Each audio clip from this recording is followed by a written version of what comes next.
Namaste, everybody. Welcome to this new edition of Cha Cha Chat. This is a roundtable discussion on telling Kashmiri Hindu stories. My name is Parth Parihar. I'm currently serving as HSC's Director of Advocacy, and I'll be moderating today's discussion. This year, with the abrogation of Article 370, Kashmir once again became front and center on many college campuses. Universities hosted teach-ins, which told the story of Kashmir, taking the lens of its separatist movement and arguing for self-determination. The story of Kashmiri Hindus was often lost, or worse, actively suppressed at many of these events. HSC has decided to do this panel here today to give our students resources to know about the story of Kashmiri Hindus so we can better educate our broader campus communities on the Kashmiri Hindu experience and history. This discussion will cover a brief overview of the history and current context of Kashmir, the personal stories of Kashmiri Hindu families who were forced out of their homeland, and the struggle to preserve a Kashmiri Hindu identity and navigate the deep sense of intergenerational loss and trauma the exodus of the Pandits has wrought on this community. We will also deconstruct the many myths and tactics used to gaslight and silence Kashmiri Pandits when they talk about their pain, providing a roadmap for participants on how to respond and call out common tactics that are often used against this community. Ultimately, we'll also discuss the road forward.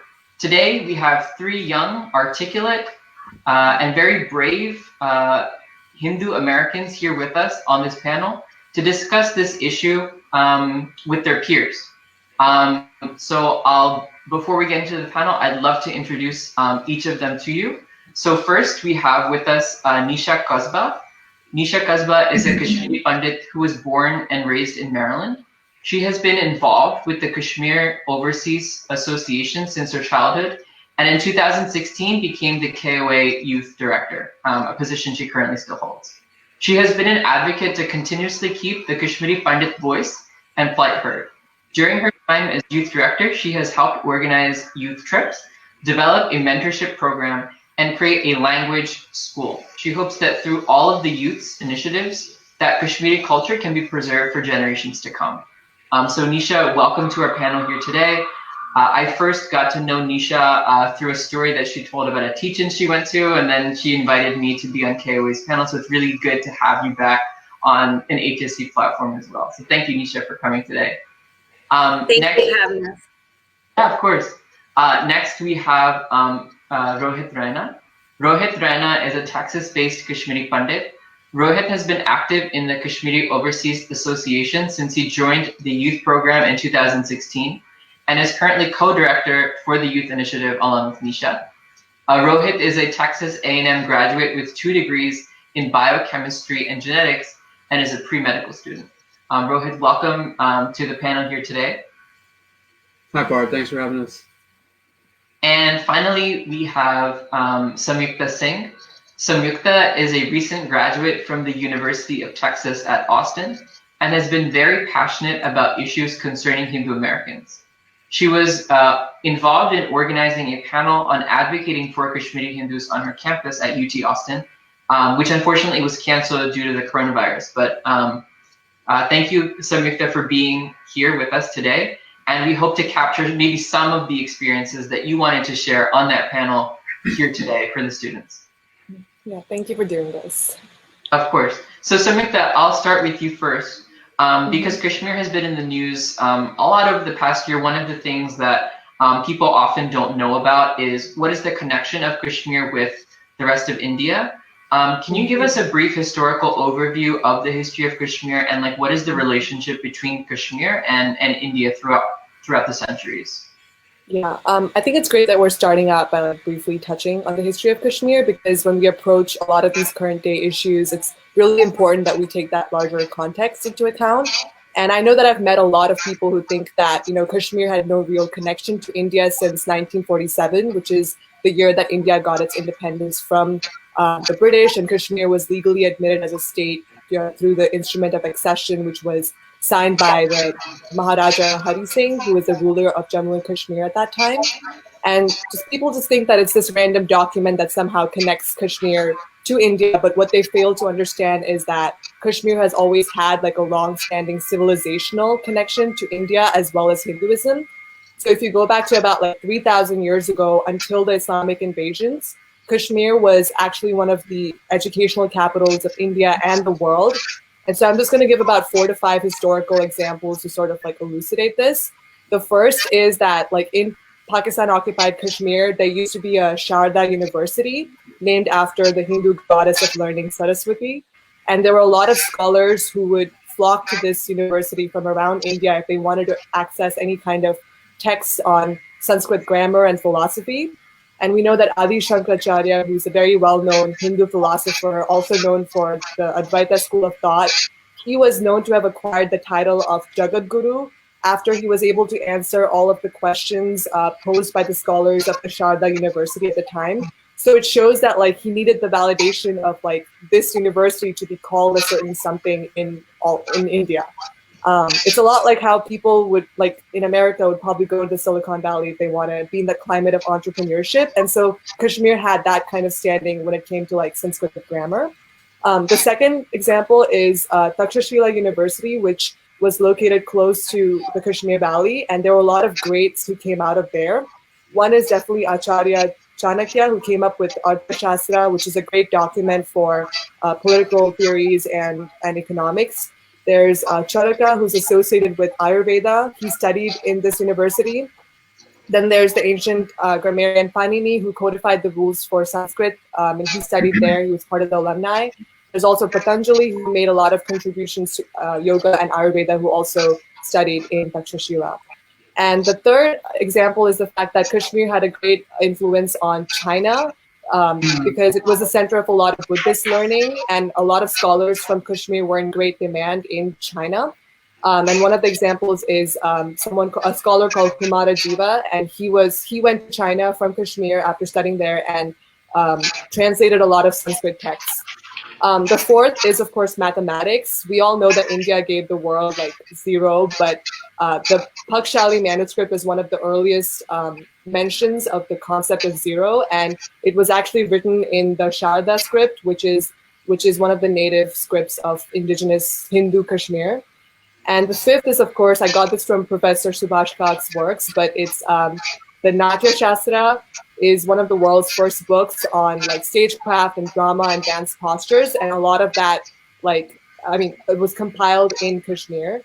So as you can see, a lot of knowledge coming out of dharmic religions like Hinduism and Buddhism, it can owe a lot of it to the intellectual climate of Kashmir, all the way from maths, grammar, arts, Ayurveda, yoga, economics. But unfortunately, of course, the Kashmir of today is not at all like the Kashmir I just described, and only like painful stories come out of the region today. So I think it's really important for us to understand like what it was and how it became what it is today. Absolutely, absolutely. So continuing along that same line of thought, by the way, Samir, that was amazing. I think there are many facts that you brought out that I think a lot of adults don't even know. A lot of Hindu adults, even people in India, don't know the tremendous influence that Kashmir had on aesthetics. Rasa theory comes from Kashmir. Like you mentioned, all of the examples about the way that knowledge was so foundational to Kashmir and how it spread from there to other parts of not just India, but also China, as you brought out. So Rohit, I want to next turn to you. One of the processes by which your community was minoritized in the valley was through conversion, which was not a single shot event, but happened over many years. So can you just give us a sense of when that process of conversion started? Of course. So the overall minoritization of the Kashmiri Hindu population was, like you said, not overnight. It spanned over hundreds of years, and there was not one incidence of it, but 7 actually. So what started the kind of lack of stability in Kashmir was the Lohara rule in between 1000 to 1300 CE. And it said that at that time, the emperor who ruled there flee due to incoming attacks. And so that kind of overall, weakened the stability there. So in turn, a Buddhist emperor going by the name of Rinchana, he came to control Kashmir. His minister at the time, namely Shah Mir, he was an Islamic politician at the time, and he actually persuaded Ranjana to become Muslim because at the time Islam was not able to root into Kashmir because of how stable it was in the Dharmic religions such as Buddhism and Hinduism. So by converting Ranjana to Islam, he was actually able to form a coup in Kashmir and thus formed the first genocide amongst the indigenous Hindus by forming a lot of mass conversions, a lot of mass killings. And that actually ensued a lot of Sanskrit literature being destroyed. A lot of women were raped and converted, and men were slaughtered. And so that was the first part of it. The second part came from the Mughal regime, which was enforced by various sets of leaders, such as Akbar the Great, Shah Jahan, Aurangzeb, and other leaders from about the 1500s to the 1700s. And it was just a series of unjust movements such as the Jizya tax, which was simply a tax where if you were Hindu, you had to pay more to live in the same area. And certain Hindu temples were destroyed. And over that time period, 3 exoduses had actually occurred, starting in the 1500s. So the first part of that in the Mughal era was the Chak sect of the Shia Muslims. And what they did was they did not appreciate the Hindus living there. So they plunder and loot them a lot. And they actually attacked the Sunni Muslims at that time period. So it was not just Muslim versus Hindu, but it was also sects fighting each other. Thirdly, the rule of Akbar was actually kind of a peaceful midway in the Mughal regime. Akbar was actually more tolerant. He was more pluralist. He valued harmony between Hindus and Muslims. But his son Jehangir was not that pluralist, and he would actually form a lot of riots, as well as against the Shia Muslims. And so that was another dark 200 years forming such. And so other leaders like Shah Jahan and Aurangzeb would try their best to convert Kashmir to Islam. And that eventually led to the 4th exodus of Kashmir, which was under Afghan rule. This around was a time when Mughal rule was being diminished, and the chief minister, Fazl Khan, he actually would allow for open molestation of women, and he would tax practically everyone of other faiths in the area. And that was the 4th. It was the shortest, but it was one of the most oppressive exodus against the indigenous population. And so eventually, the Afghan rule did diminish due to Sikh capturing of the Kashmiri area. And so for some time, Sikhs and Dogras, they ruled the Kashmir Valley, and they formed a Hindu government, and it actually allowed for coexistence of Hindus and Muslims in the valley. That welcoming kind of feeling that was there was short-lived, eventually because of British rule and their conquest. And so British rule actually created a further divide in Kashmir. And under Prince Hari Singh, the British covertly allowed for formation of certain sects and groups, such as the Muslim Meeting Room Group, which is a bunch of like a sect of Kashmiri Muslims that formed, and it was led by none other than Sheikh Abdullah. And he actually led a series of attacks and lootings against Hindus. And he actually did it pretty cunningly. He wanted independence, and he actually managed to garner a lot of support from the Kashmiri Pandit population. However, whenever partition occurred, the freedom that he promised was quickly turned to deceit, and there was evidence of funding of Pakistani terrorists coming in and starting to kill people. And that was in itself the 5th genocide. This would eventually, after partition occurred, there was the brother-in-law of Sheikh Abdullah's son, Farooq Abdullah, named Gul Shah. He was the one who kind of implemented the most curfews and the most, he would openly butcher cows, molest women, torch homes, he would kill men, and that was in itself the 6th genocide. And lastly, where we are more recently in events is the 7th genocide of the Kashmiris, Kashmiri Hindus and Sikhs, which would be the 1990s. And so the 1990s was kind of, it was just another spark in the whole kind of Agnipat. It was an infiltration of a separatist movement for an all-Muslim state of Kashmir. And so it started in 1988 by the Jammu Kashmir Liberation Front. And they actually just started openly killing Kashmiri Hindus. The first death was Tika Lal Taplu, who was a BJP politician at the time period. And her death then spewed a whole series of Kashmiri Hindu deaths. And that caused what our population currently is today to diminish and to flee from Kashmir. And that was the 7th genocide. Well, thank you for going through all of the waves, because I think a lot of people have this misconception that, there's only one exodus, if people even know about that happened in 1989, 1990. So I think it's important that people know that this is something that happened over waves, and it's something that's preserved in your oral tradition and your history.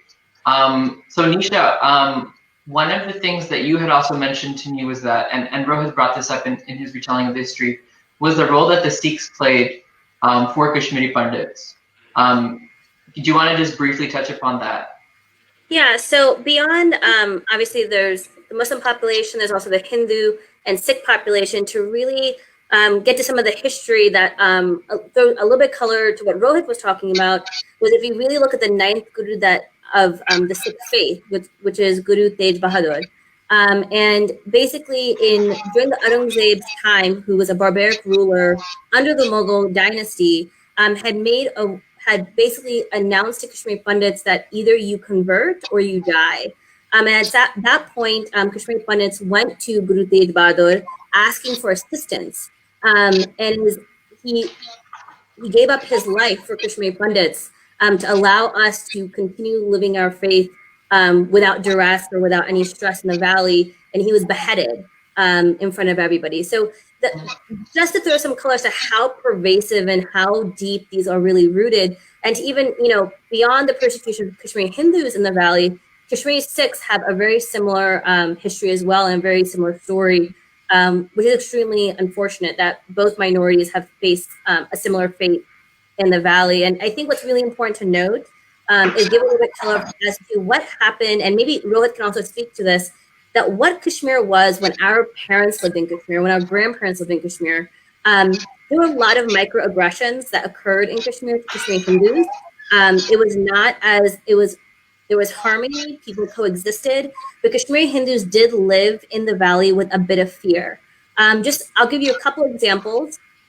One, when there would be a cricket match between India and Pakistan, and if Pakistan lost, Kashmiri Hindus immediately would close their windows because they were prepared for their houses to be stoned. That's one microaggression. Second microaggression was just outside my grandparents, my maternal and paternal grandparents lived in Garanagar. And in the 80s, when, as what Rohit alluded to, when there was the rise of JKLF and the theocratic need to create a theocratic state, it was very openly said that Hindus need to become Muslim. And so there were women who would walk to school, Hindus, and would be coming harassed to wear hijab, something that never occurred before. Similarly, we had a Shiva temple that was really small outside our home in Karanagar. And my Masi says that at that time, many people would come and piss on it and urinate on it. And if those microaggressions don't create any type of fear in a community, you have to be kidding me. It is absolutely the slow fueling of fear in the community that gave rise to what happened in 1990. And it's really unfortunate that no one talks about it. And because of all the conversions that have happened over so many years, you can listen to Dr. Rajat Mitra, who's talked about the intergenerational trauma that Kashmiri Hindus faced in his book, The Infidel Next Door.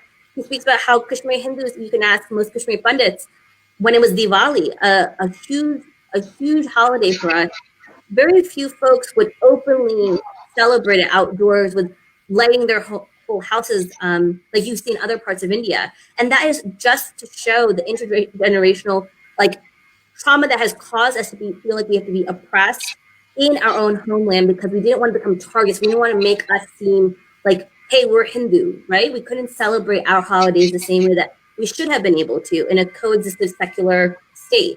I'll leave it to Rohit to speak a little bit more about things that his family faced during that time. Thanks for the explanation, Nisha. Yeah, to furthermore elaborate on intergenerational trauma, I actually have a direct tie to a sense of trauma. My mother's father, well, at the time period, it was around the seventh Exodus that was incurring.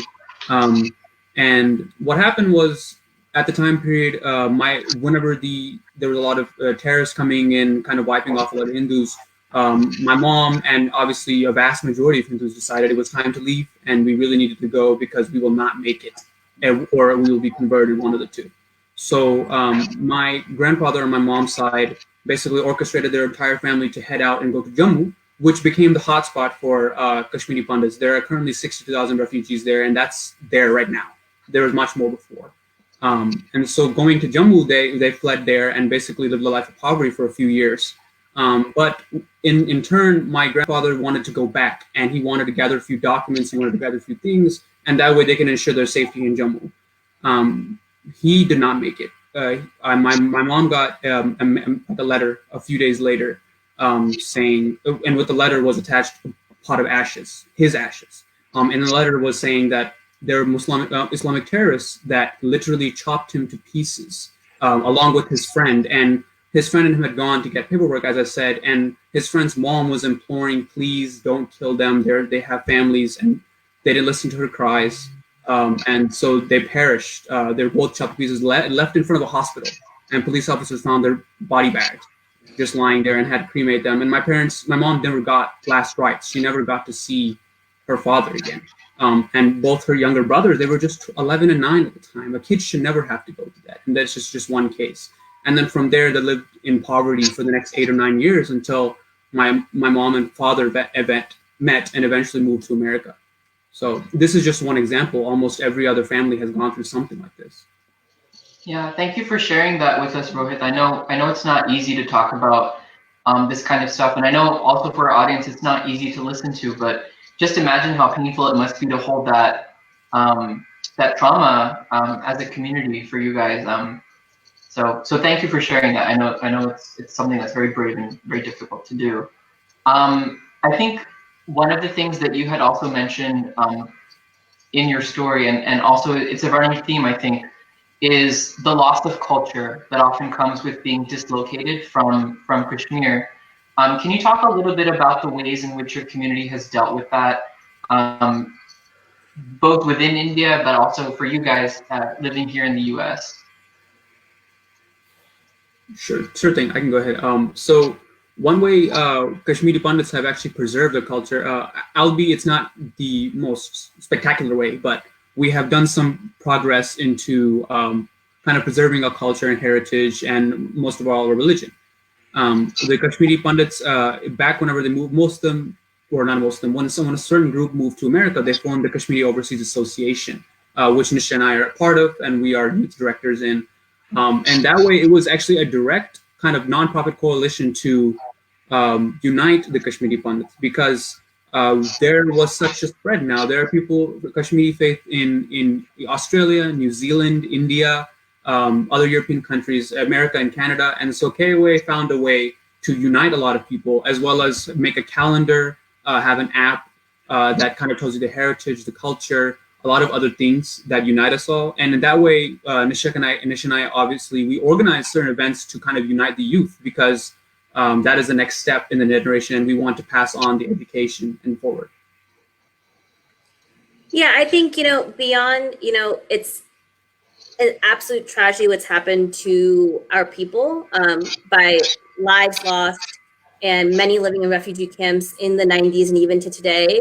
But I think one that will be long lasting as well is the loss of our existence.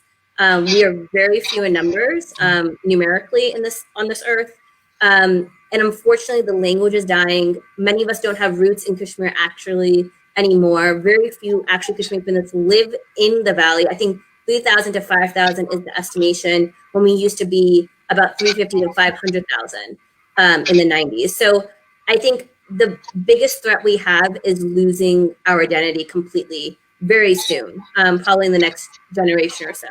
And so we do really try to preserve it in any way, in every shape or form, whether it be through video interactions, meeting up, having camps nationally between the Kashmiri Pandit community in the US.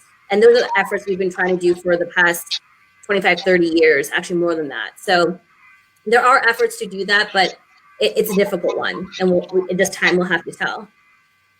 Right, absolutely. There's a question coming in from a young student, Danish Patel. He's asking, what are some concrete ways to bring international attention to the plight of Kashmiri Hindus? How can the selective outrage of human rights violations only of certain groups over others be curbed? You want me? So there's been a lot of efforts for to get our plight and our voice heard on an international platform from various groups. There's one organization that's more speaks for KPs globally, GKPD. There's a lot of organizations in India who are trying to elevate the voice of Kashmiri Pandits.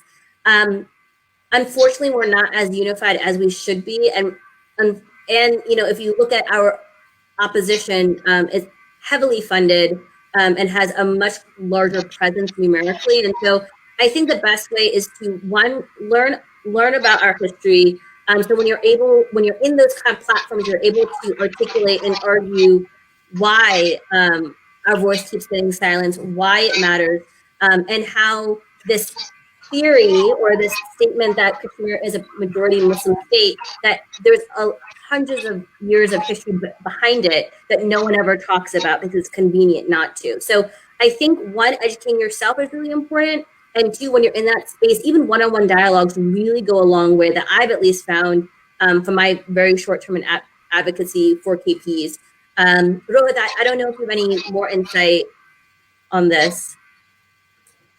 Yeah, I like what you said, Nisha. You're spot on. Furthermore, bringing attention to our plight it's sadly undermined. Every time we bring up our thing, we're always hit with an all lives matter perspective. Why not worry about other, why not worry about other groups? And we will actually touch upon this later in this chat. But our situation is something you genuinely cannot compare to the majority population right there, right now. Whereas 1 year of silence compared to 800 years of silence, there's a vast difference. And so bringing our plight is, you must be informed, because you can be easily shut down by someone who's playing the emotional game. Because in media, obviously, as you can tell, especially in the West, but obviously in the globe, there's a lot of bias and there's a lot of kind of one-sided party dividing, factoids and stuff not. So the best way to, bring attention is to be well-informed and to counter an emotional kind of false narrative, because either way, you have to make sure you don't lose your high ground in that situation.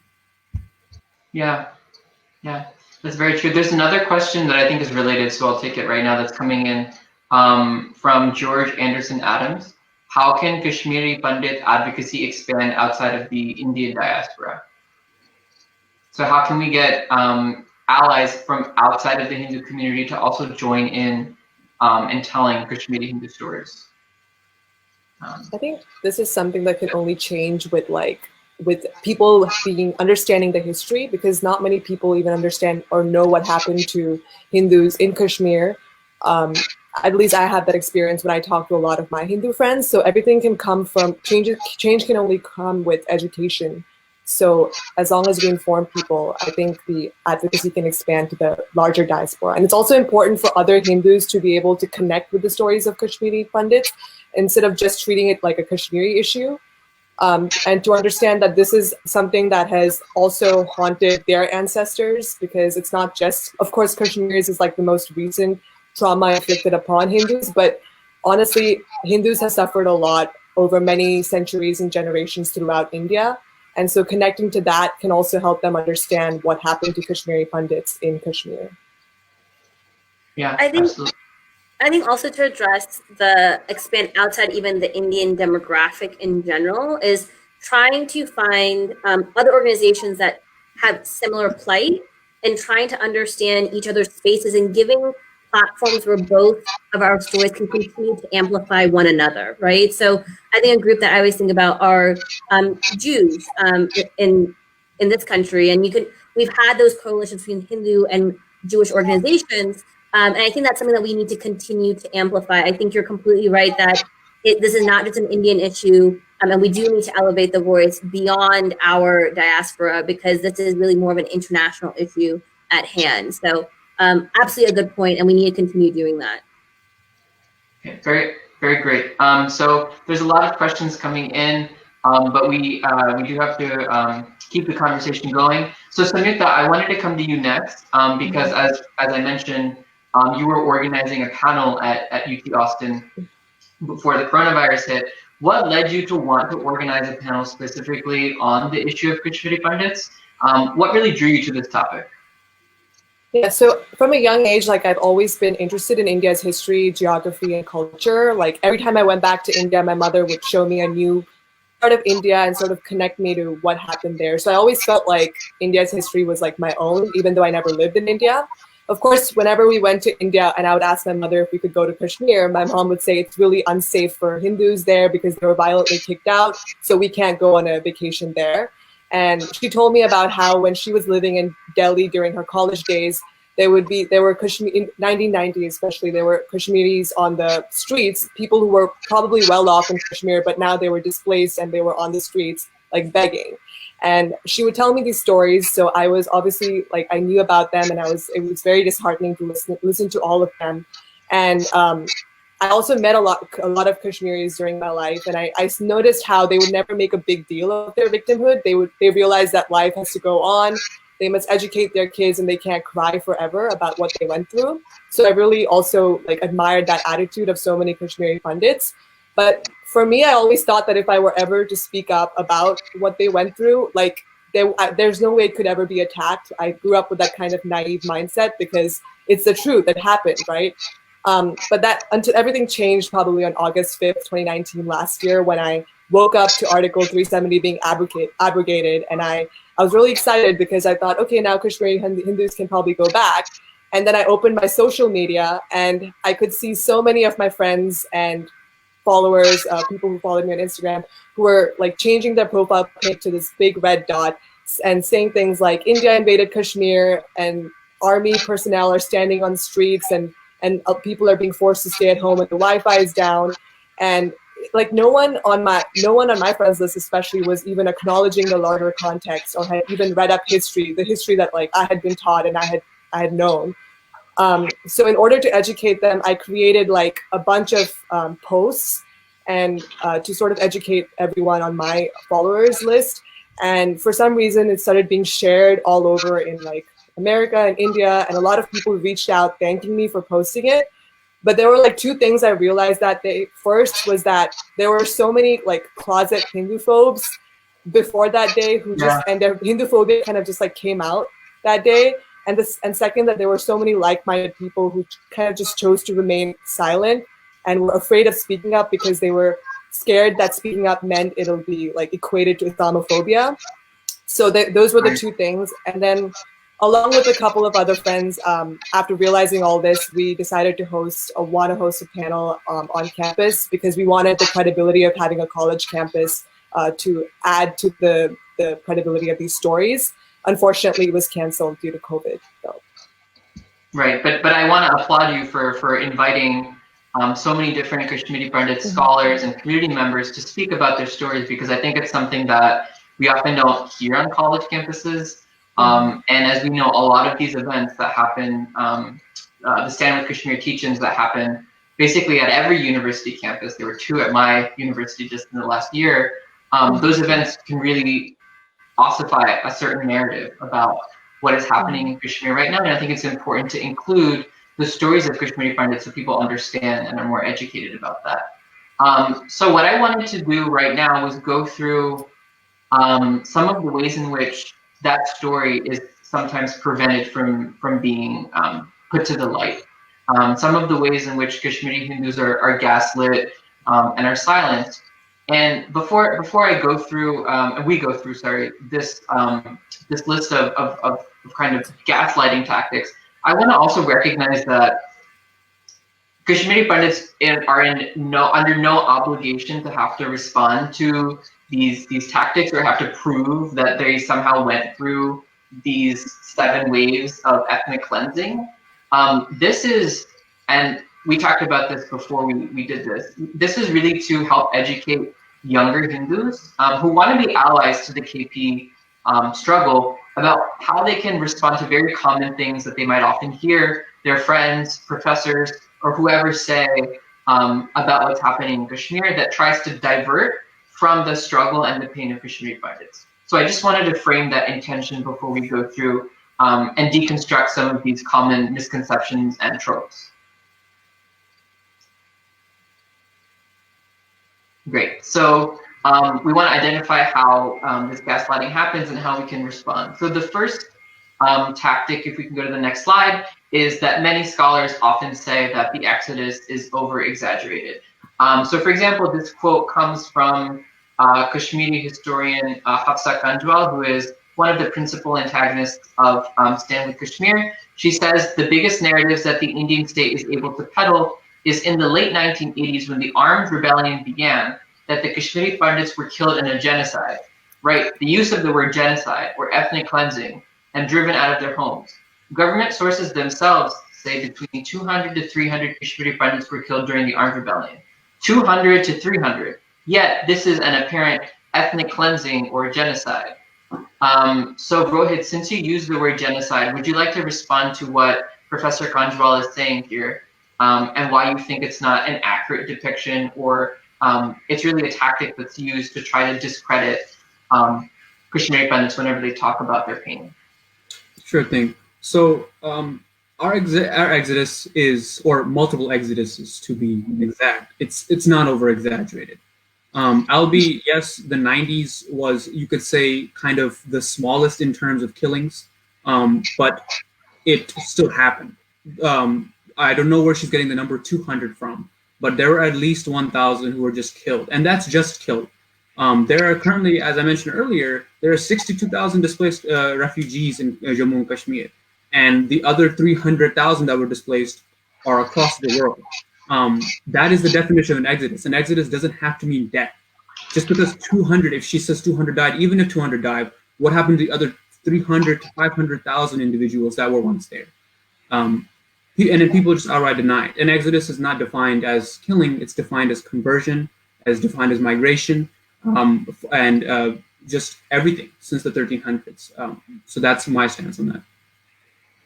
Yeah, and just to give context, because you were giving the figures, I think it's important to bring light to the fact of the people who are forced to leave. This number is somewhere between 300,000 to 500,000 is the number that we often hear for Kashmiri Pandits. For people who have been displaced, Rohingya Muslims who have been displaced from Rakhine State, the number who are living in camps in Rakhine State is currently 400,000. So it's roughly the same number, but you can see the disproportionate attention that often goes to let's say their struggle compared to your ethnic cleansing. So just to give some context for those numbers for our audience. Okay, so let's go to the next, or actually first, let's look at this video, because I think it's also important to understand one of the other tropes that often gets used, specifically saying that this exodus, this act of leaving the valley, was something that was orchestrated by the state. It wasn't driven by any type of real pain or anything like that. This is unfortunately something that is used against Kashmiri Hindus a lot, and I just want us to play a clip really quickly of a congressional witness, Nitisha Kaul, in her interaction with Nisha. It's communal.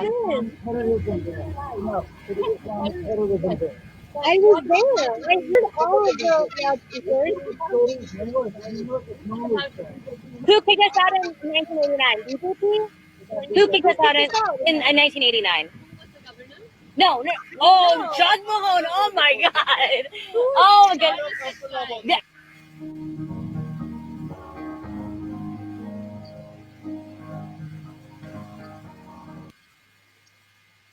Yeah, so there you see what she says to the Kashmiri Pandits, and Nisha, you're one of them, so I'll turn this to you. She says that this was something that Jagmohan did. It was all orchestrated by the state so that all of the Hindus could be removed from the valley so that the army could then come in and basically enforce a clampdown. So as ridiculous as it sounds, can you prove that your community actually did go through something like this? Why is she wrong? So I guess one is, I call it the Jagmohan theory. It's something that is perpetuated multiple times to basically codify that we are liars and that we need to continuously have proof.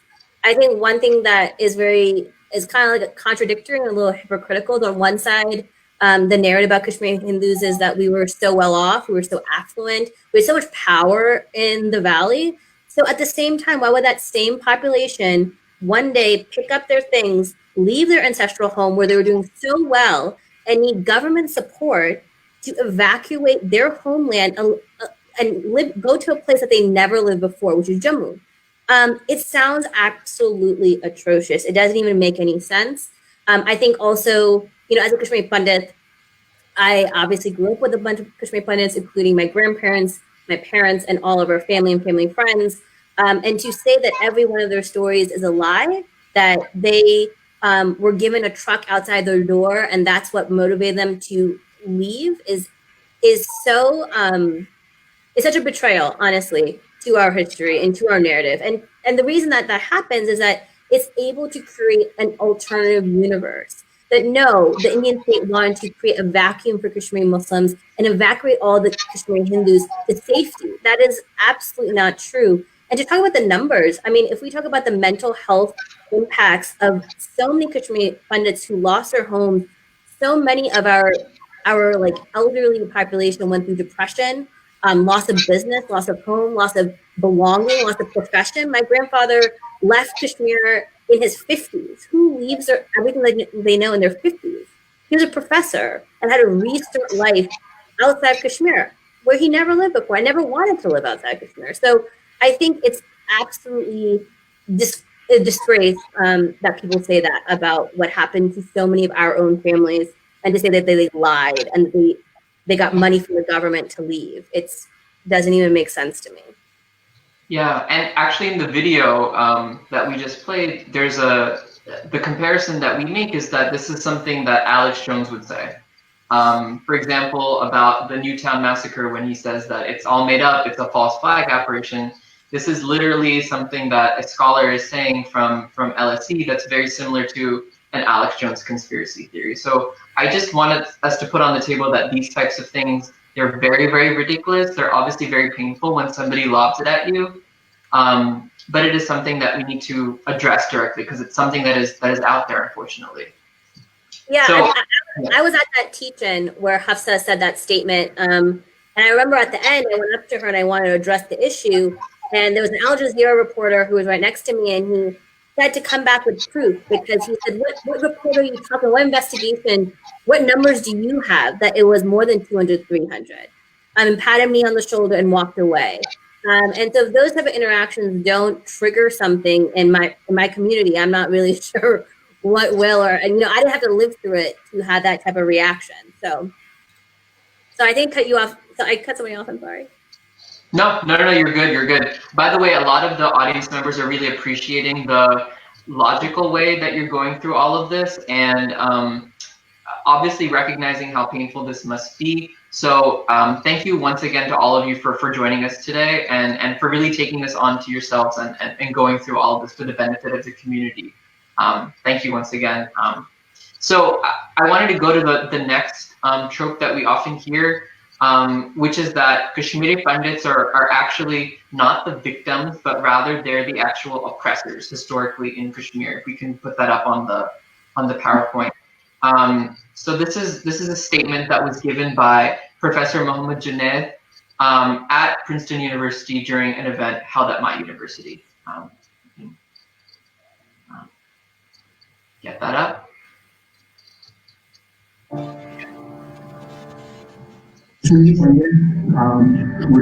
the Brahmins, mostly the Brahmins who remained Hindu.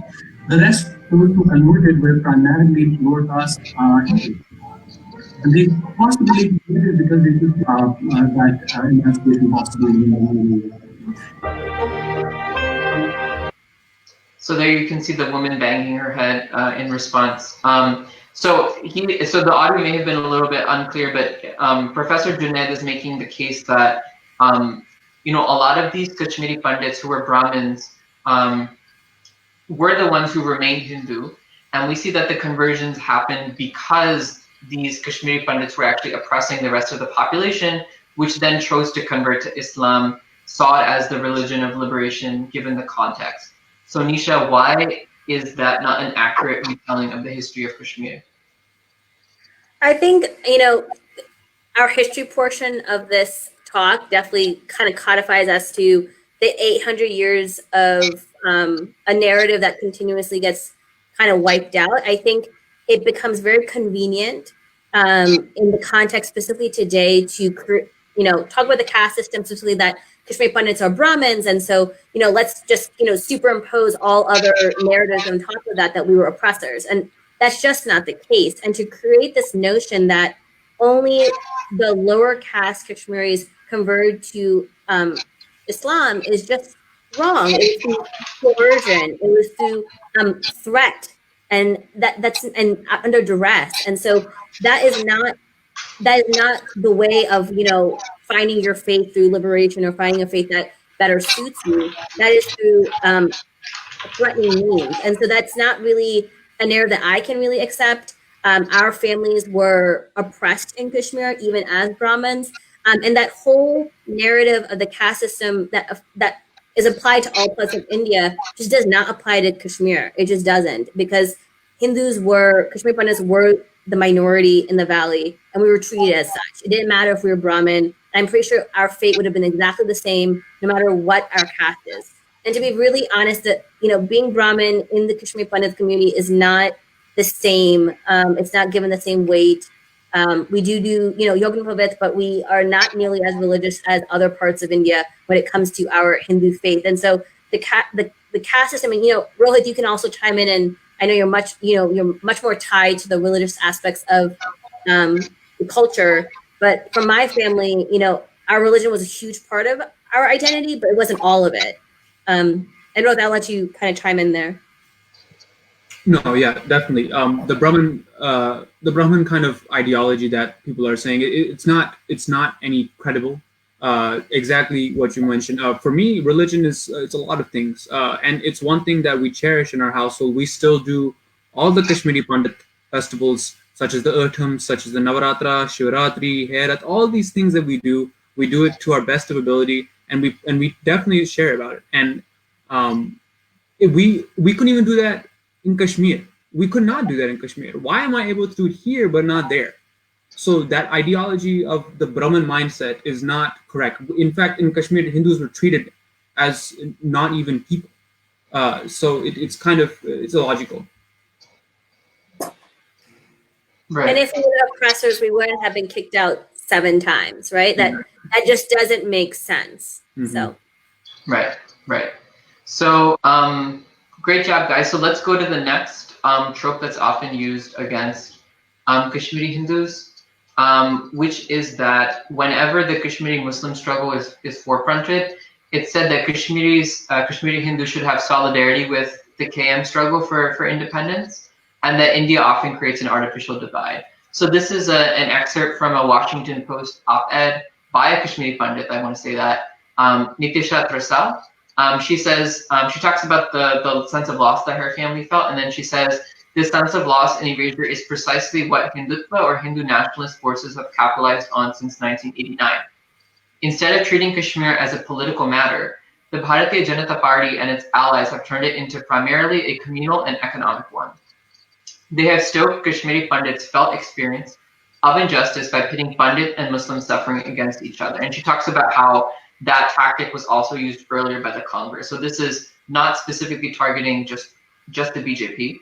But she's making the case that India has actually created the divide between Kashmiri Hindus and Kashmiri Muslims, and that basically Kashmiri Hindus must also see their pain within the pain of the Kashmiri Muslims when they talk about independence and why it's needed in Kashmir. So Nisha, can you try to disentangle these two things? Why do you think it's not true that KPs should naturally have solidarity with the KM struggle, or would naturally identify with that struggle? So I think you kind of have to get to the root of what I consider are the villains in both of our stories. That's kind of where we started this conversation, is that the issue that Kashmiri Muslims have is with the government of India, right? The GOI. The issue that Kashmiri Pandits have, and the reason that we're not there, is because of Kashmiri Muslims. And so right there is where the divide in the narrative begins. And so when you talk about Kashmiri Muslims, Kashmiri Pandits are not the GOI. We're not the government. We are not the cause as to why their separatist movement has failed to attain independence. We are not the reason that has not happened. That is the government of India, right? In theory, or in reality.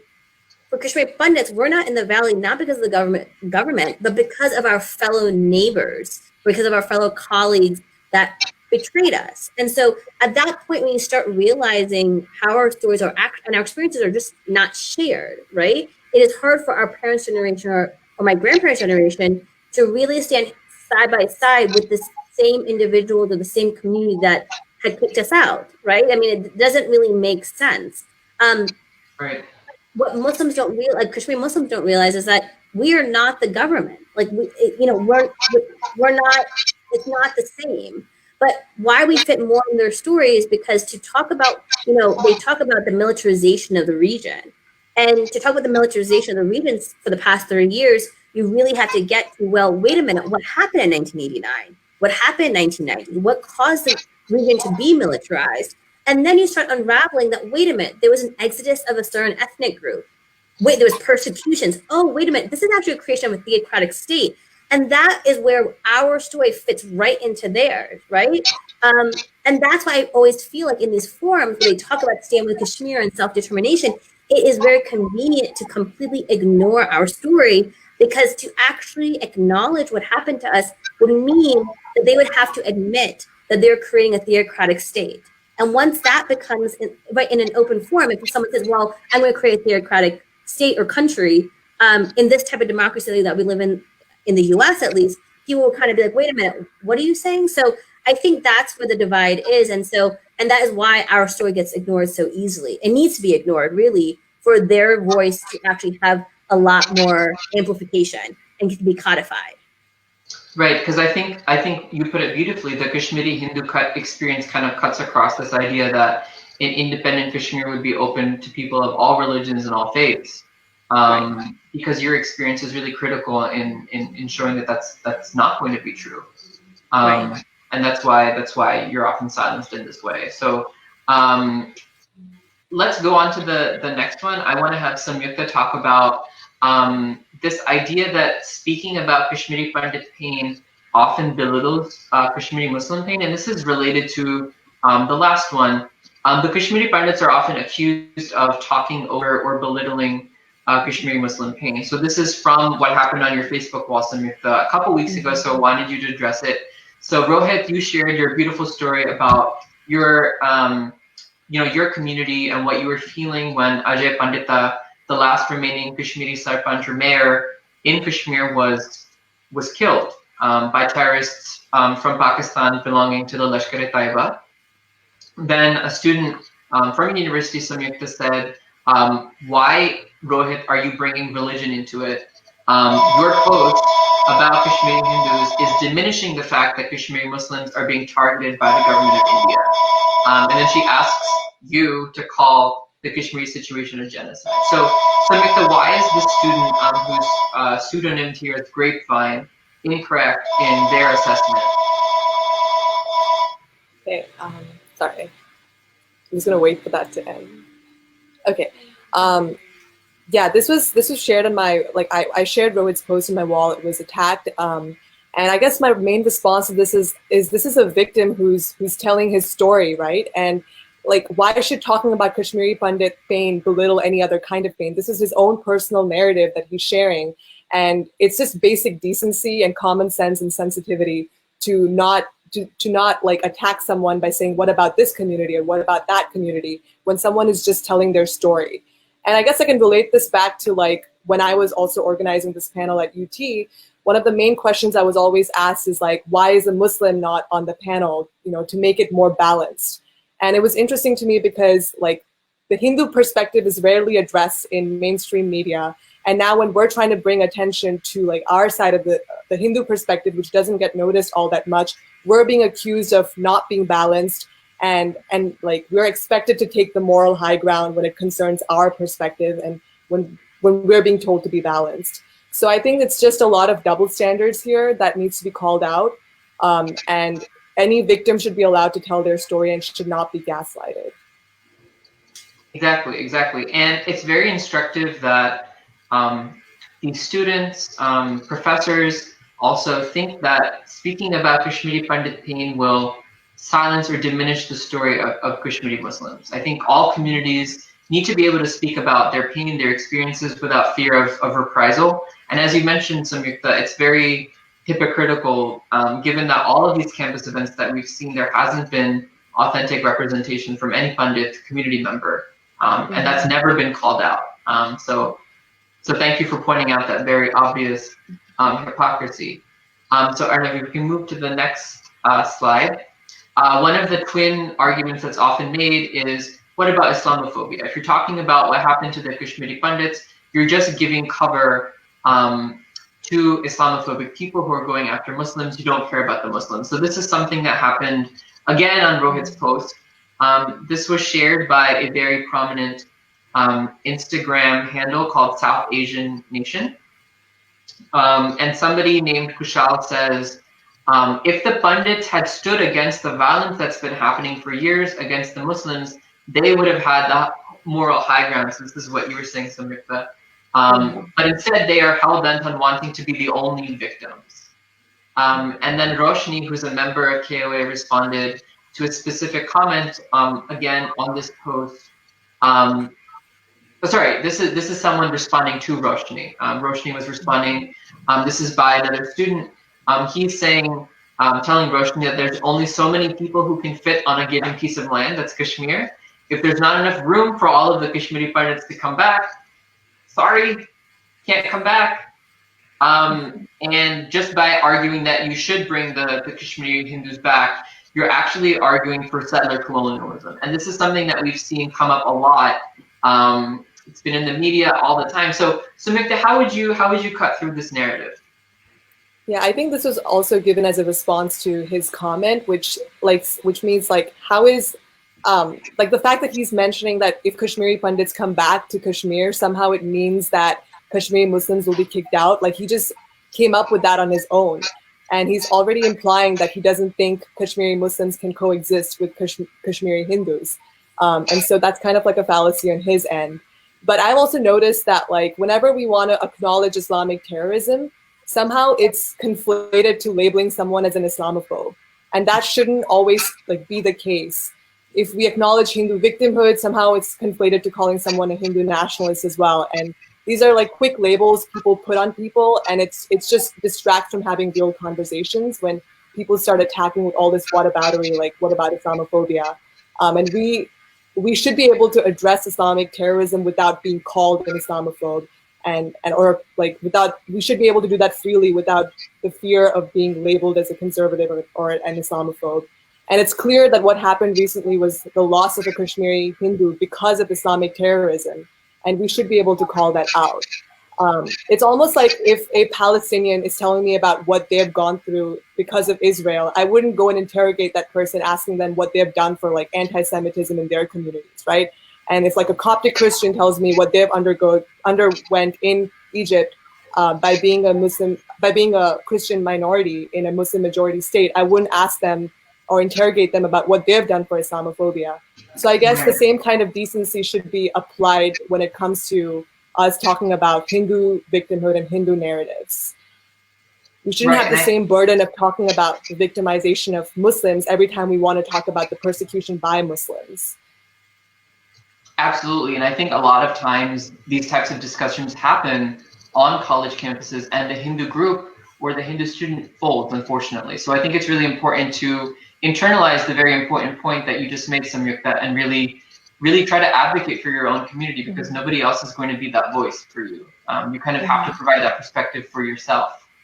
So let's move to the next slide. So this is another one that we often hear.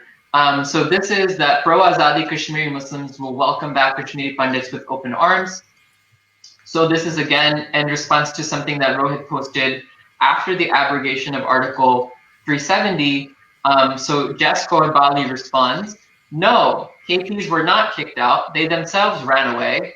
Fearful of uncertain future, they packed themselves in buses and trucks and fled away. They are free to come back, but they won't. They just want to keep the pot boiling. And this is something that we often hear even from mainstream politicians. You guys might remember that a few years ago, Farooq Abdullah famously said that the onus was on Kashmiri pundits to come back, and he used the phrase that nobody will come to them with a begging bowl, which I think is one of the biggest slaps in someone's face that you can give. How would you respond to what this person was saying? And Rohit, I guess since you responded to it, do you want to take this one? Sure thing. So the fact that they're saying that we left and then we're just not coming back is obviously not true. And she's implying that Kashmiri Muslims and Kashmiri Muslims are welcoming us back. And that's a very, very false narrative. It's built in deceit. Recently, like we had just discovered, Ajay Pandita, the last Kashmiri Pandit Sarpanch in Kashmir, was killed for being Hindu. How is that welcoming in any sense? That's not welcoming. And these groups that are there, such as the TRF, which are funded terrorist groups, clearly find their way to kill Hindus. Why? How is that welcoming in any sense? Another example is, since my parents were there, they never got to see movies in Kashmir. Movie theaters were burned down. Alcohol shops were burned down because alcohol and theater is apparently not allowed in an Islamic mindset, which is fine. However, what about the Hindus? That's not welcoming in any sense. When I went to Kashmir in 2015, it was the only time I've been to Kashmir, sadly. I got to see the beauty of the Kashmir firsthand. I got to see everything in its novelty, and it really did feel nice to talk to people in Kashmiri, to understand what people are like there. However, I noticed that it's not welcoming. It felt welcoming, but it's not welcoming. When I was there, an old man ran into my mom while we were visiting her ancestral home, and he was someone I would say about my grandfather's age, around 75. And they felt very sorry that this situation happened. They didn't mean for any of this to happen. And these people are actually the kind ones, and they know that this shouldn't have happened. However, when you get to people who are my parents' age, who are around 50, 45, 55, these people are clearly not well informed, and they are the ones that shed crocodile tears, and they're actually not teaching their kids because these kids don't know who we are. They blatantly don't. And so the idea of welcoming us back is not welcoming in itself. And if I can't go back now, Nisha and I can't. We cannot try, because if they see us, they'll know we're not Muslim, and that will most likely end in our personal death. Right. Yeah. Did you want to add something, Nisha? Yeah, I think many Kashmiris who do go back to Kashmir, they go there in utter sadness. Like when my mom went to Kashmir with my dad, she was asked, "Is this your like?" They stay in a hotel. Because that's what we've become. We've become tourists in our own homeland. So they stayed in a hotel, and the lady said, "Oh, welcome. Is this your first time to Kashmir?" And that was when she just wanted to start crying, because she was like, "I am being asked if this is my first time," when she spent her greater of 20 to 23 years in that valley, right, in her homeland. And I think what also gets forgotten is that when we lost our homeland and lost our homes in Kashmir, a lot of Kashmir Pandits sold their houses under duress, and some of their homes never actually got stolen. And when we talk about occupiers and settlers, you can really talk to some Kashmiri Pandits who never actually sold their land and actually have occupiers of their neighbors living in their homes now. So I think there's also even in 1990, when people say that we weren't targeted, there were lists of of who they were ready to kill, and most of the names on that list were always Kashmiri Hindus. And they were not politicians. They were ordinary Kashmiri Hindus who were professors, to create that fear and stir that. So no, we're not welcome. And that is a fear that our parents warrantedly have. And to take that out of them and say, "No, you're welcome back," is a little bit insensitive, in my opinion. Absolutely. It's more than a little bit insensitive. So we have one more example of this trope. This is from a professor to show that it's not just politicians and lay people who are making this argument. So this is a quote from Hafsa, if we can play the video, and it's also up there on top of the screen.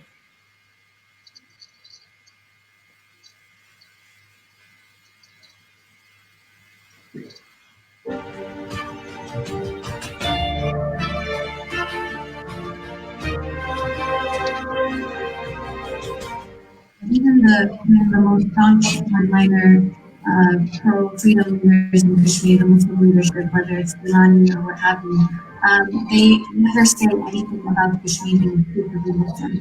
For them, they want Kashmir independence to return. So I don't know if you had a similar reaction to what she was saying as the man there, Nisha, but what is problematic about what she said specifically related to the Kashmiri Muslim the hardliner Kashmiri Muslim leadership that Professor Kanjwal references there. What are their attitudes towards Kashmiri Pandits, and do you feel that Professor Kanjwal mischaracterized them?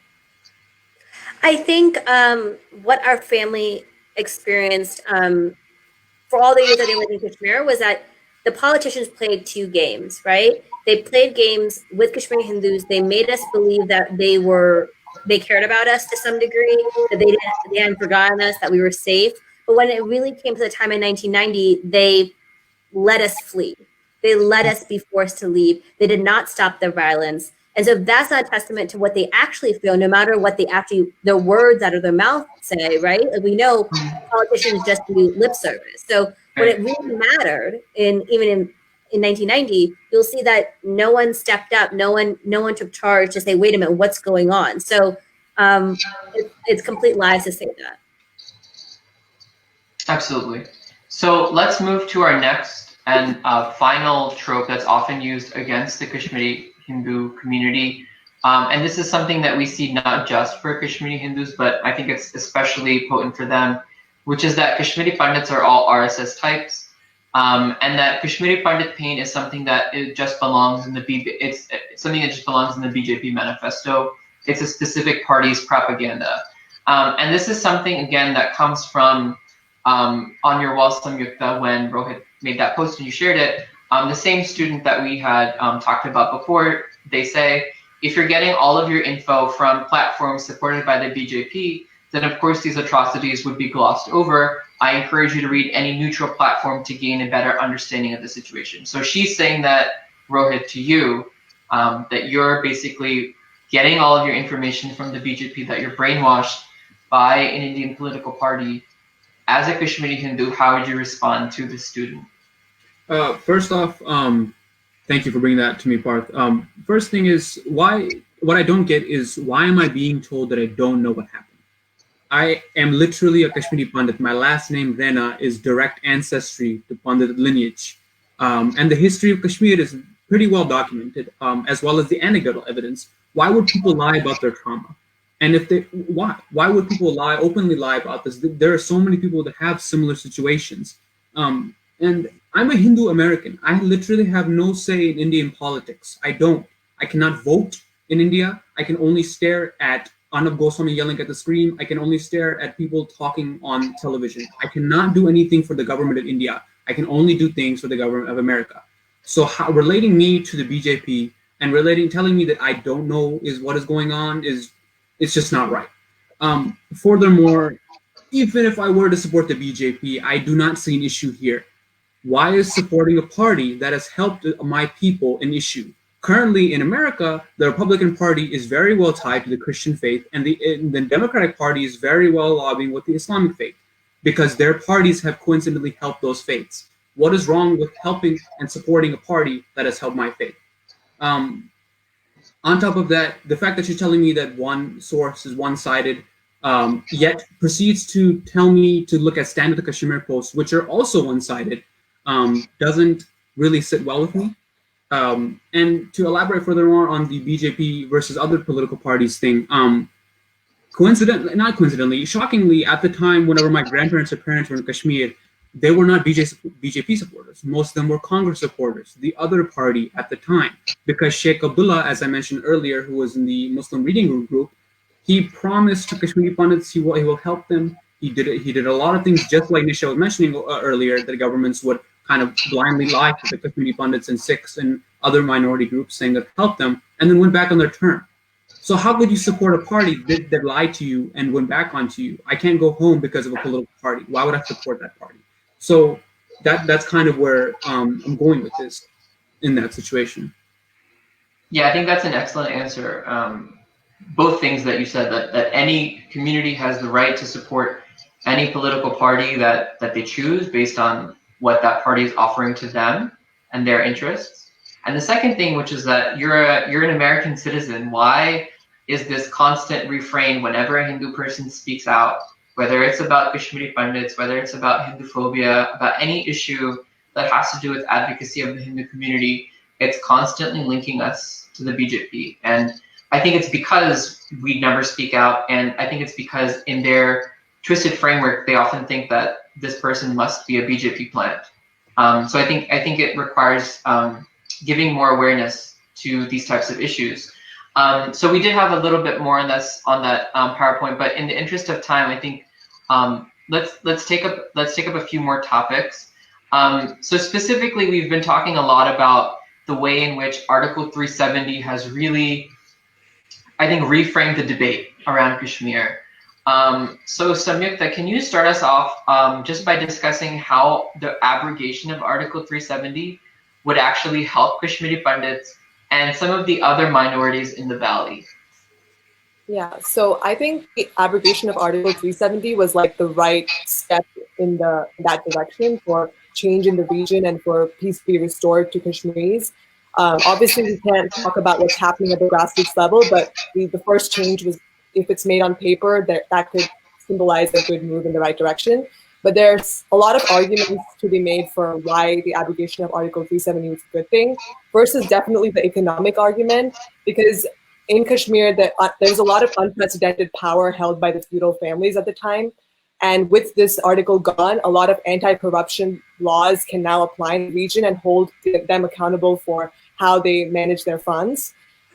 Because like they were just mismanaging the funds they were getting from the Indian government at the time. The second thing is, of course, that now non-Kashmiris will be allowed to own land in the region, which is important because before this, no outside investors from outside of Kashmir could set up like educational institutions or hotels or any kind of like economic enterprises in the region. And now it can at least lead to a better development in the region. The second is definitely the educational argument. This Article 370 denied the right to education benefits to a lot of Jammu and Kashmir residents, but now since they're integrated into India, that will now apply to them. And the third is, of course, the social argument where the minority rights come up. First is, of course, that displaced Hindus can now go back to Kashmir, theoretically on paper, because now minority protection laws will apply in the region. Second is, of course, that like before, or like after the abrogation of Article 370, now every Kashmiri woman, regardless of religion, will have the same property rights as men. And third is, of course, that homosexuality will not be a crime because they're now integrated into India. Child marriage won't be legal anymore. Poor people, the lower castes who have been discriminated against in the past will get better protection laws and reservation and scholarships because of those laws that are now available, that are now prescribed in India. So basically, there's so many different reasons for one to like support the article of the abrogation of Article 370 if they care about liberal principles. You've been muted.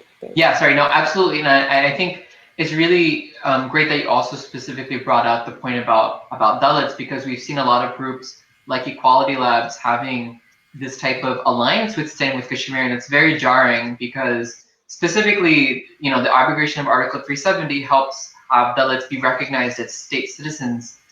This was something that was a continuous struggle for the Valmiki community that came into Kashmir after independence. Nisha and Rohit, do you have anything to add specific to Kashmiri Pandits? What benefit would your community really have from the abrogation of Article 370? Nisha, you want to go ahead? No, you can take that one. Okay, so the one thing I noticed Samyukta really brought up was, first of all, women are finally being treated as equals. Before then, it was definitely a sexist time, and child marriage was legal. Like a lot of things being gone from the article is a very beneficial thing. However, the one thing that I like about removal of 370 to the Kashmiri Pandits is now that we can finally get land back. When I went to Kashmir in 2015, my mom's house and my dad's house was basically, first of all, half of it wasn't being touched. It was just collecting, cobwebs. Second half was just being improperly used and not to its beneficial aspect. My parents had sold those houses maybe for 5 cents. If not even sell, they might have just left it. And that's just not my case. That could also be for other pundits. So this removal actually can let us go ahead and go back, finally buy some land back. Because it's just sitting there and it's being, not properly used. Right. Yeah, absolutely. So let's go to a very related topic. I think that kind of encapsulates a lot of this. So you guys have spoken a lot about the ways in which your community was specifically targeted on the basis of your religion in the valley, the ways in which the community was minoritized systematically, the atrocities that happened specifically in 1989 and 1990 that forced you out in the final exodus. Why do you think it's really important for your community as well as other Hindu communities? Because as I think you guys can elaborate, it's not just Kashmiri Hindus that have suffered in the grand scope of history. So why do you think it's important for Hindus to be able to talk about the persecution that happened to them, even when it comes at the hand of other minority groups here in the U.S., like in this case, the Muslim community? So I can take the first stab at it. So I think Kashmiri Pandits, for the most part, have been fairly silent about what happened to us the past 30 years. And as a result of that, we saw this litany of what is Western media taking a one-sided approach. And it was the reason we were silent was not because we didn't want to speak up. There was a lot of trauma behind it. And there was what most Kashmiri Pandits say is that there was a essence of just surviving, right? They were just trying to survive. And so the idea of now telling everybody their story was not their first instinct.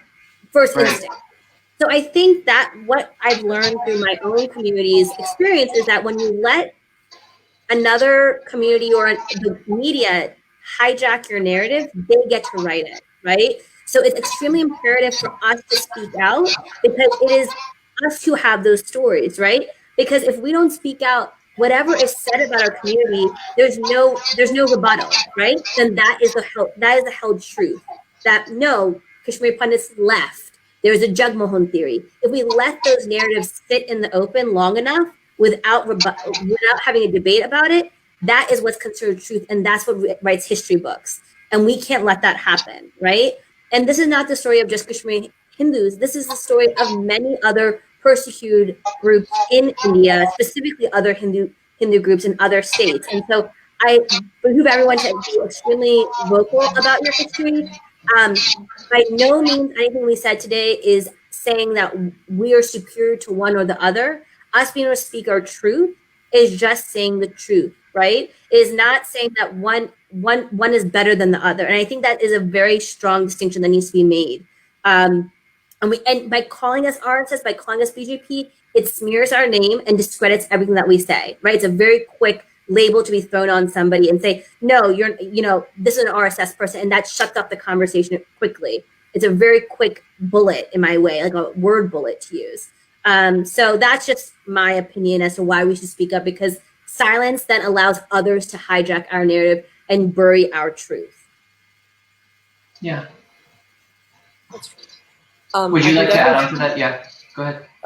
Just like Nisha was saying, that this is not just a Kashmiri problem. This is definitely something Hindus have faced over the centuries in India.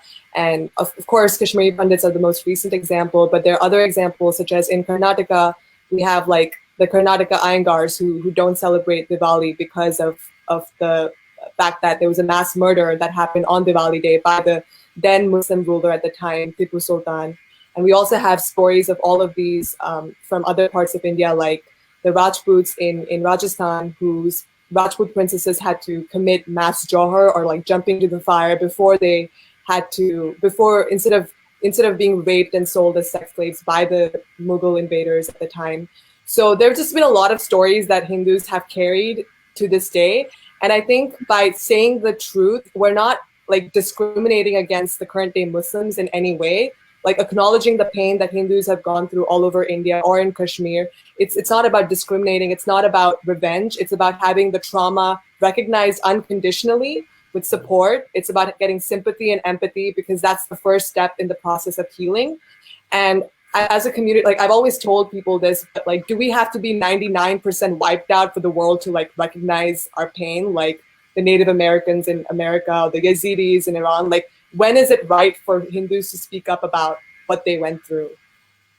That's what I'd probably like to leave everyone with.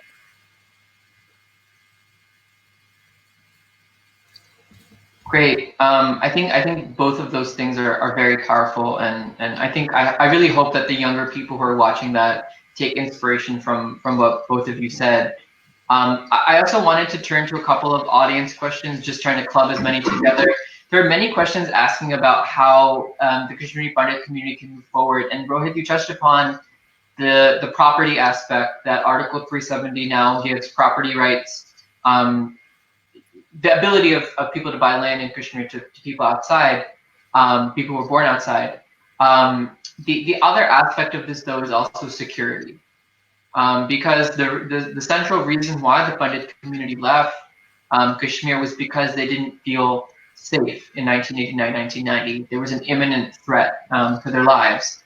So, and we just saw Ajay Pandita, right, assassinated this month. So, how would you guys want that question dealt with, and what do you really see as the way in which there can be a type of reconciliation where Hindus are able to move back into the valley? Is that possible? Is that something that the community wants? It's a bit tricky to answer that question, but I will touch up on something that Nisha brought to my attention the other day. Restoration of Kashmir is not simply an independence movement. Nisha brought this up just to me, and she said that if India were to let go of Kashmir and leave it to two other nuclear warheads, which would be what would be in the best interest for Kashmir? Because who's to say if India doesn't let go, what about the other two countries, namely Pakistan and China, would do around them? But that's just one thing. For us to officially go back, it would take a lot of restoration of temples. It would take kind of a historical mindset, because there's still educational discrimination going on there. People who are Hindus can't even get medical seats to become doctors. I have my mother couldn't become a doctor because she was Hindu. I know Nisha has a few relatives who couldn't either. The first thing to do is to finally peel off the barriers that are separating us, and that is something that may not occur in the next 10 years, but it can occur in the next 50 or 60 if small plans are implemented. Do you guys have anything else to, Nisha, do you have anything else to add, things that you've heard from your family and from the rest of your community? I think maybe her video is frozen. Okay, so so let me just see if there's any other audience questions that are coming in. Any other audience questions that are coming in? So one of the things that people have been asking also is that there's often this narrative that comes across where Kashmiri Hindu voices aren't included at all. And this panel is obviously an attempt to give voice to Kashmiri Hindus, but how do we get that voice out in mainstream media? What thoughts do you guys have? Samyukta, I know you wanted to organize a panel at UT Austin. Would you want to encourage other students to maybe do that in their universities as well? Yeah, definitely. Like, that was the first step like I could take in my campus. Obviously, I had to work as an independent student on my campus. Despite there being Hindu organizations at UT, I had to kind of go on my own with few other interested Hindu students, which shouldn't be the case, honestly, because I know a lot of organizations don't like touching on the Kashmiri issue because it's too controversial, even if it means that people of their own faith have been murdered. I've seen that this is a common thing where Hindus don't like speaking up even if it's a controversial issue and if it involves politics, which is what this issue has pretty much predominantly made of. So I think I guess the only thing we can do is like raise our voices and try to independently organize as many panels and have more people speak up and enter academia and somehow make changes there. I don't know, you have a better say in that as someone who's like fighting academia, but I don't know how long it'll take for our narratives to be noticed in the mainstream. Yeah. Yeah. So Rohit, do you have anything to add to what Samyukta said?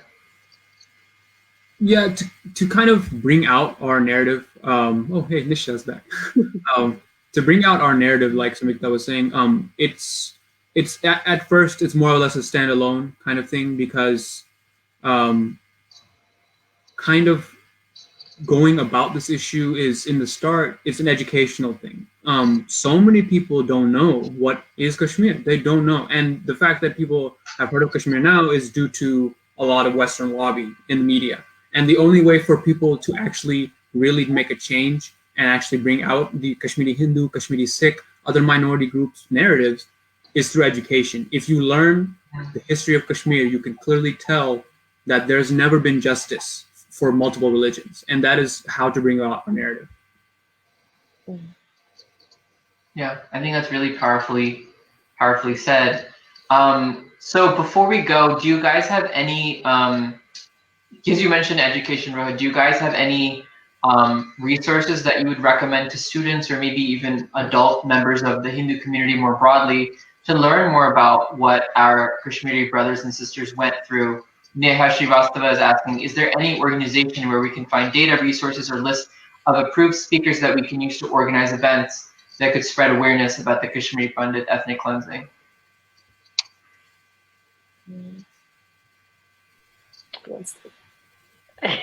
Nisha, you go. No, you go, Nisha. So one resource is KOA. So on the Kashmiri Overseas Association website, there is a section that's dedicated to culture. There are definitely videos of refugee camps from the 90s that you can find there and really get some real life resources from the Kashmiri Pandit side. I think some books that folks like to read is, I know there's one, Rohit, by Rahul Pandita, which is Our Moon Has Blood Clots. Yeah, that one is really popular. There's also one that I was referring to earlier by Dr. Rajat Mitra, that's called The Infidel Next Door. It's a great book as well about talking about the transgenerational trauma Kashmiri Pandits have faced. There's also, I know, if you kind of go back and even some interviews Parth has done, you'll meet Subhash Kak, a very well academic who can really walk through the history and really speak to Shaivism and the links of Hinduism in Kashmir and our history. Those are books that come to my mind. Also, Shishir Pandit is another one that comes to mind, thinking about advocates for Kashmiri Pandits. But there are tons of others, and I mean, feel free to contact the association or one of us, and we'll be sure to connect you with even folks locally that have just as much passion about the topic. Do you guys have an email address where people could send inquiries? Yeah, sure. So the youth director at koausa.org is one resource that would at least go straight to us, and we can obviously broadcast that to others within our community. Great. Yeah, Samir, do you want something to add? Yeah, I also wanted to mention that I've been keeping up with a lot of Upward videos by Ashish Dhar, and he makes really great videos that are very educational about India and Kashmir. I think someone also mentioned in the comments, yeah. It's a really great resource that I've looked at.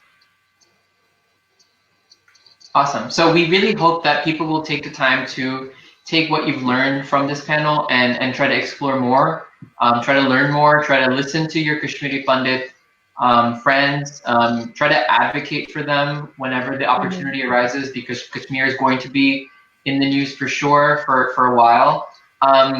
So Rohit, do you have anything that you'd like to add to just close out the panel? Sure thing. First of all, again, Parth, thank you so much for hosting this call. Secondly, I want to mention that those who don't learn from history are doomed to repeat it, and that is something that cannot be overstated. It's clearly evident that in every case of oppression and every case of genocide, that the last stage of ethnic cleansing is denying it ever happened. And you can see that evidently in media, that people are outright denying that the Kashmiri Hindus were even people, and that someone named Jagmohan told us to leave. That's not true. That is in the case of so many other oppressed groups, such as currently in America, where in history people are just whitewashing over the fact that there were other tribes present before colonial settlers, and that is sadly the last stage. It's kind of a shame to see that even in my own community that people don't know the language, people don't know the history, they don't know the culture, and that is also contributing to our own loss. And it's partly due to parents hiding their trauma, don't want to teach certain things, and kids not wanting to speak out. And if we can bridge past that with parents teaching their children, and if children want to be open and learning about other things such as culture itself and the language, it'll be one step forward to actually going back to our home. Because Nisha and I should not be alive today. We should not. Our ancestors who are the Hindus now, they are some of the strongest people that are out there in the world today. We should not be here because we managed to survive conversions, killings, rapings. Somehow our ancestors remain. And And that goes well with something my dad told me a few years back, and it never clicked until recently. It kind of merged together when Ajay Pandita was murdered. And it is a proverb, and it is that they tried to bury us, but they didn't know that we were seeds. And that's accurately put in our statement, that they had tried to push us out of Kashmir, but we're still here. We're still kicking. You cannot knock off a tree without cleaving its roots. And we're still kicking, we're still breathing, and we're still here fighting. So if we keep our head up, we keep the language going, we keep the culture going, and we keep our narrative out in the open, one day we can go back. Thank you for sharing that, Rohit. Then I think that is a very powerful sentiment, and it's a very hopeful sentiment also for your community. So with that, we'll close our session for today. Thank you to all of our audience members for joining us here today. As we said, if you have any other questions that you'd like to ask, you can email you can email youthdirector@koausa.org. If you have any ideas for Hindu Students Council on how we can better advocate for Kashmiri Hindus, or on other topics that you'd like to see more Charcha Chats on, you can also email us at info@hindustudentscouncil.org. We're more than happy to take on ideas that the community has for different panels and different initiatives as well. So thank you once again to Samyukta, to Rohit, and to Nisha for joining us today and really bravely taking on this topic. I know it's not easy to do as a young Hindu American person, given all the pressures that you and all of us have within our campus communities and within our work communities. So thank you for really speaking out about this very important topic. Thank you, Parth. Thank you for doing this once again. All right, everybody. Namaste. Thank you so much for joining. Namaste. Namaste.